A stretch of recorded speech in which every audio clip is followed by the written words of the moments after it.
Saradnja Knjaževca i opština u Bugarskoj traje više godina, a intenzivirana je 2001. kada su i počeli prvi razgovori o otvaranju graničnog prelaza koji bi povezao sela Novo Korito u Srbiji i Salaš u Bugarskoj, a time i dve zemlje, rečeno je tokom prijema koji je organizovan u Skupštini opštine Knjaževac.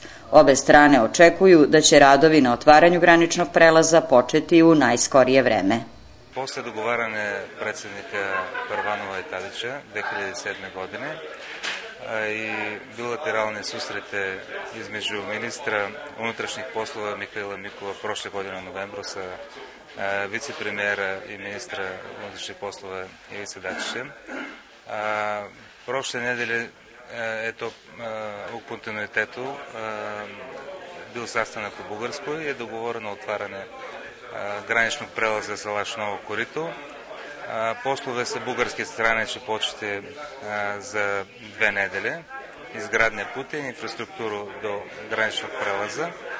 I nadam se to šta može brže da se uradi i sa srpske strane. Ukoliko može da pomognemo, mi ćemo pomoći o tome.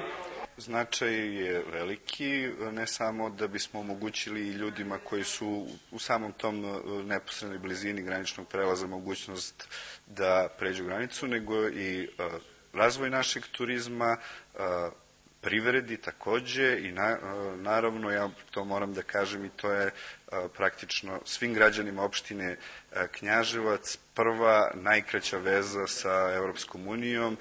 Susret delegacija Knjaževca i opština u Bugarskoj organizovan je na inicijativu Zavičajnog društva Timočana Torlaka, koja okuplja stanovnike srpskih i bugarskih sela svake godine 22. marta u Minićevu.